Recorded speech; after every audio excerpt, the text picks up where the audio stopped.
আমি কালকে ফ্লাইটে যাচ্ছি কাঠমান্ডু, অ্যান্ড পরশু দিনকে আমি ঢাকা আসবো। দোয়া রেখেন আমি সব আমার টোটাল টিমের জন্য। ভয়াবহ ভূমিধস আর মৃত্যুর মুখ থেকে অবিশ্বাস্যভাবে বেঁচে ফেরার সেই লোহমর্ষক বর্ণনা নিজেই দিয়েছিলেন চিত্রনায়িকা অপু বিশ্বাস।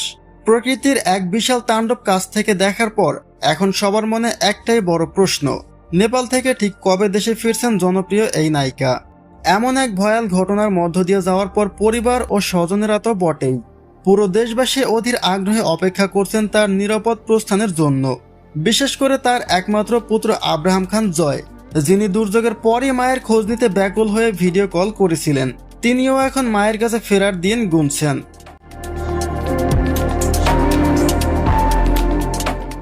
বিপদের সেই মুহূর্তে কাটিয়ে দেশে ফেরার পরিকল্পনা সম্পর্কে অপু বিশ্বাস জানিয়েছিলেন যে পরিস্থিতি কিছুটা স্বাভাবিক হলেই তিনি পোখরা থেকে কাঠমান্ডু যাবেন এবং সেখান থেকে পরবর্তী ফ্লাইটে ঢাকায় ফিরবেন।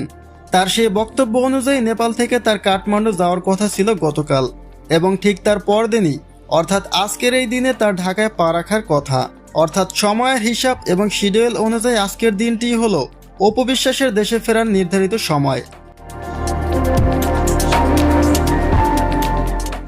যেহেতু অপু বিশ্বাসের দেওয়া সে বক্তব্যটি ছিল ভূমিধসের দিন, অর্থাৎ ঠিক 2 দিন আগের, তাই হিসাব মেলালে আজকেই তার ঢাকায় নিজ ঠিকানায় ফেরার কথা। সকল পরিকল্পনা যদি ঠিকঠাকভাবে বাস্তবায়িত হয় এবং মহান আল্লাহ তাআলা তাকে সুস্থ ও নিরাপদে রাখেন, তবে আজকের এই দিনের আলোতেই প্রিয় মাতৃভূমিতে পা রাখবেন অপু বিশ্বাস। দুর্যোগের সেই ভয়াল কালো অধ্যায় পেছনে ফেলে মায়ের কোলে নিরাপদে ফিরে আসার এই মুহূর্তটির জন্য এখন অধীর আগ্রহে অপেক্ষা করছেন পুত্র জয় সহ তার অগণিত ভক্ত ও অনুরাগী। অপু বিশ্বাসের দেশে ফেরার খবরে আপনারা কতটা আনন্দিত জানিয়ে দিন কমেন্ট বক্সে।